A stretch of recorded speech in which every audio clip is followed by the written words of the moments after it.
San Diego, California, March 24th, 2011, 9:31 in the morning. Barry Minkow is sitting at his desk in a sharp, tailored suit. He is an ordained pastor. He is a federal informant. Over the previous 6 years, he has personally helped the FBI and the SEC recover $987 million in corporate fraud, more than any individual informant in American history.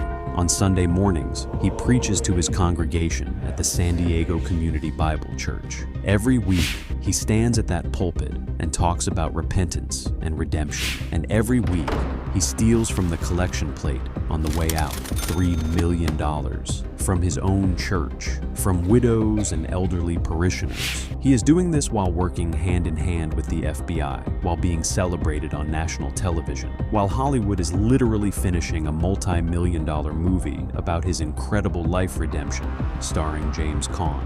At 9:31, federal agents walk through the glass doors of his office. They are not here to ask for his help.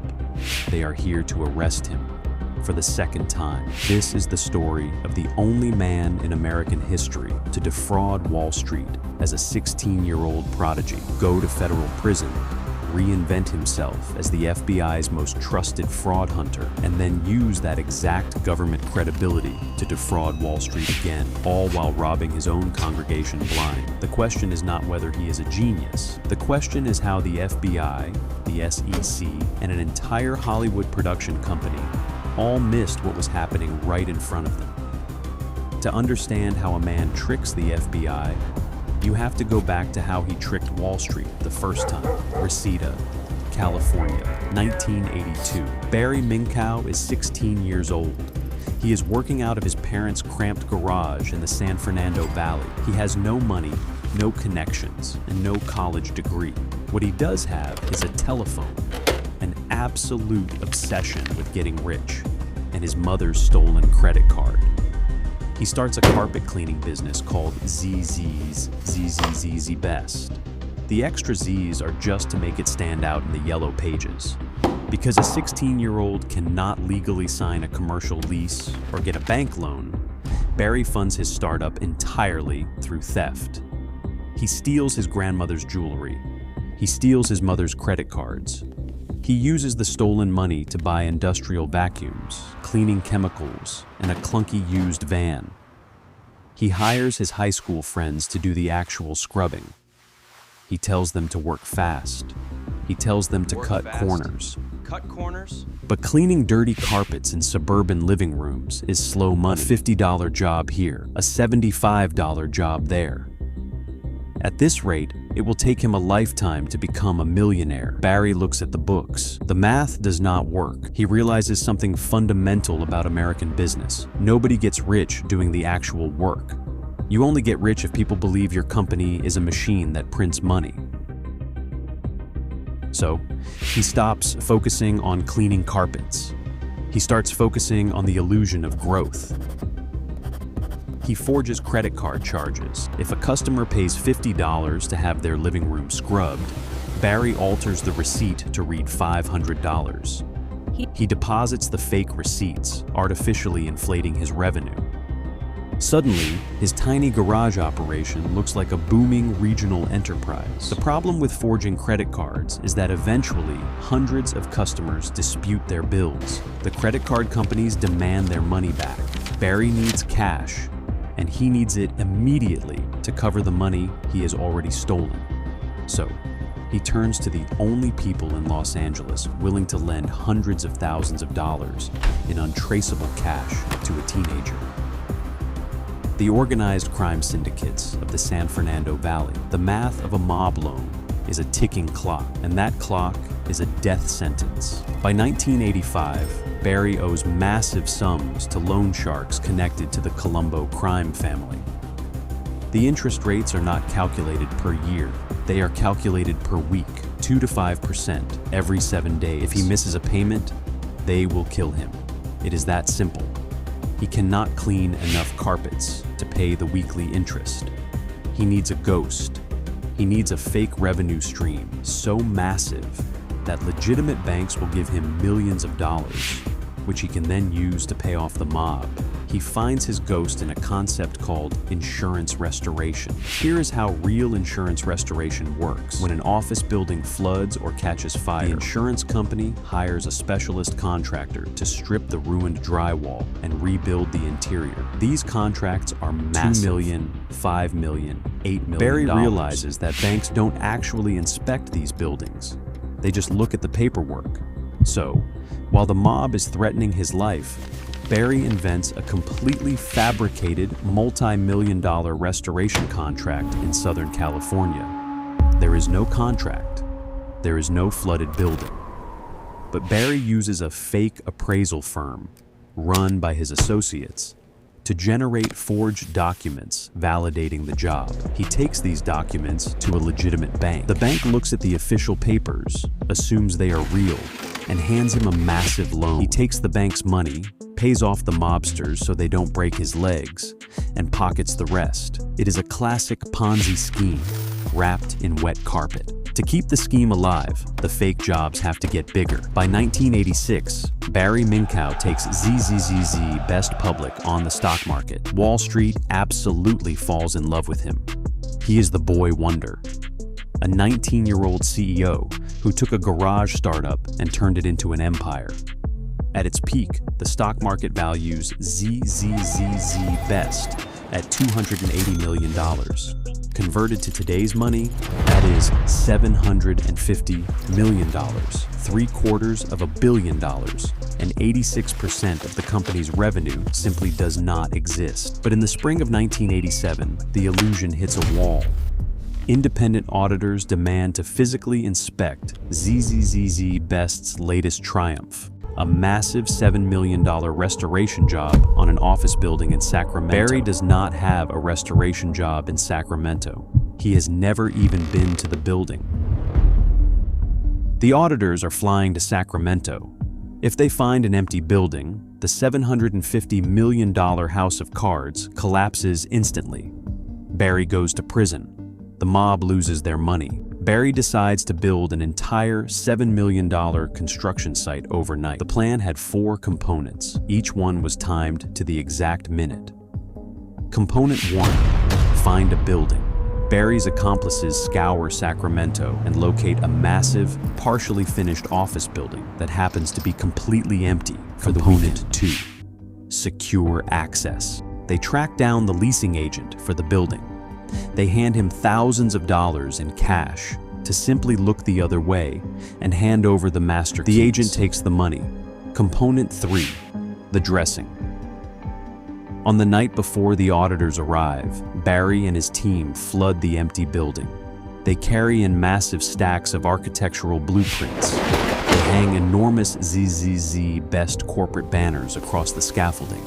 They scatter fresh sawdust across the concrete floors to simulate active carpentry. Component 4, the actors. A fake job site needs fake workers. Barry hires dozens of random people, hands them ZZZ's best uniform shirts, and tells them to carry drywall and look busy. He even hires a professional actor to play the gruff, high-level building supervisor. May 23, 1987.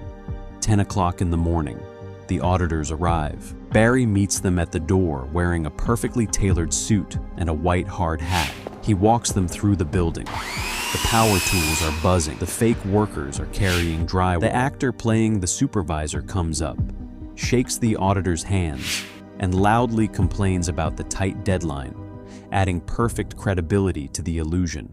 The auditors take notes. They are completely convinced. They tour the site for 20 minutes, shake Barry's hand, and drive back to the airport. Barry waits until their rental car turns the corner. Then he orders his men to rip down the banners, sweep up the sawdust, and lock the doors. He just successfully faked a $7 million construction project in a single weekend. The $280 million valuation is safe, and nobody noticed. But the $750 million empire does not fall because of the FBI. It does not fall because of the auditors. It falls because of a $75 carpet cleaning bill. While Barry is busy faking multi-million-dollar buildings, A local Los Angeles housewife notices an unauthorized charge on her credit card from ZZZ Best. She calls the company. They ignore her. She calls the police. They tell her it is a civil matter. So, she calls an investigative journalist at the Los Angeles Times. The journalist starts pulling the thread. He requests the public records for ZZZZ Best from the California contractor state. He notices a massive red flag. This company claims to be doing tens of millions of dollars in structural restoration, but they do not hold the required state contractor licenses. The ticking clock starts. The reporter traces the massive Sacramento job. He calls the actual owners of the building. They tell him they have never heard of Barry Minkow. They have never heard of ZZZZ's Best. May 22, 1987, the Los Angeles Times publishes a devastating front-page article. It does not even expose the entire fraud. It just reveals that Barry had been running a credit card theft ring to inflate his numbers. That is all it takes. The panic is instantaneous. 9 a.m. The auditors read the article and immediately resign. 10 a.m. The banks freeze the credit lines. Noon. The mobsters start demanding their cash. Within days, the $280 million valuation evaporates. The stock plummets to exactly zero. The FBI raids the ZZZZ Best headquarters, finding nothing but empty filing cabinets and forged documents. Barry Minkow is arrested at 21 years old. In January 1989, he stands in a federal courtroom. The judge sentences him to 25 years in federal prison. He is ordered to pay $26 million in restitution. The boy wonder is finished. His life is over. At least, that is what everyone thought. Federal prison destroys most men. But for Barry Minkow, it was just a rebranding opportunity. While serving his sentence, Barry discovers religion. He becomes a born-again Christian. He starts preaching to the other inmates. He plays the role of the repentant sinner so perfectly that his sentence is reduced. In 1995, after serving only 7.5 years, Barry Minkow walks out of prison a free man. He moves to San Diego. He becomes the senior pastor at the San Diego Community Bible Church. The congregation loves him. He is charismatic and entirely open about his criminal past. But a pastor's salary does not pay off a $26 million federal restitution order. Barry needs money. He launches a company called the Fraud Discovery Institute. His pitch is brilliant. Who better to catch a corporate fraudster than the greatest corporate fraudster in American history? He starts analyzing public companies, looking for the exact same accounting tricks he invented, and he finds them. He uncovers a billion-dollar Ponzi scheme. He exposes shady nutritional supplement companies. He begins working directly with the FBI. Law enforcement agencies treat him as a hero. He is profiled on 60 Minutes. Hollywood buys the rights to his life story. Production begins on a major motion picture. Barry even plays himself in the final scenes of the movie, representing his ultimate redemption. He has completely rewritten his legacy. But the FBI missed the most important question. They never asked how the Fraud Discovery Institute was actually making its money. Barry Minkow was not running a charity. He had invented a brand new, completely invisible method of printing millions of dollars right under the FBI's nose. The new scheme had 4 components. Component 1, the target. Barry would identify a publicly traded company. It didn't matter if they were actually committing fraud or if they just had complex accounting. Component 2, the short position. Before Barry publicly released his report, he would quietly use secret brokerage accounts to buy massive amounts of put options against that company's stock. A put option is a financial bet that a stock's price will crash. Component 3, the blitz. Barry would release his devastating, highly technical report to the press and hand it directly to his contacts at the FBI. Because Barry was the famous redeemed fraud hunter, the media took his word as absolute truth. Component 4, the cash out.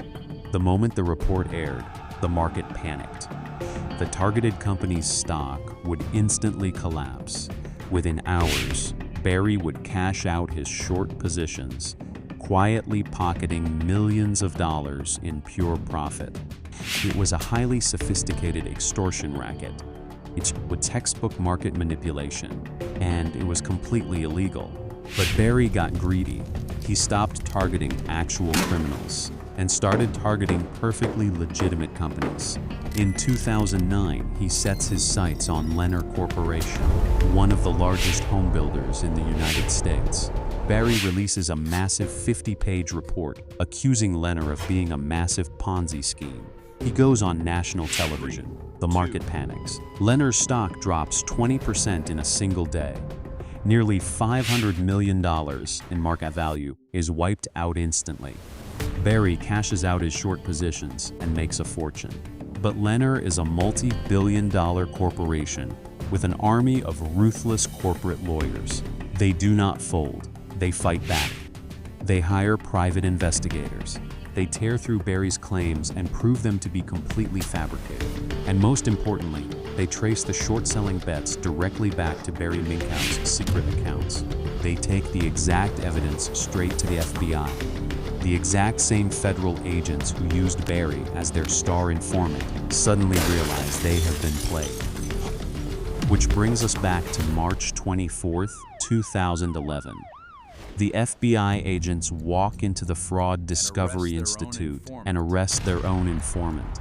The fallout is absolute. During the investigation, the FBI discovers the darkest secret of all. The millions Barry made from insider trading wasn't enough. For years, he had been systematically siphoning $3 million directly from the San Diego Community Bible Church's collection plates and charity funds to pay for his personal lifestyle.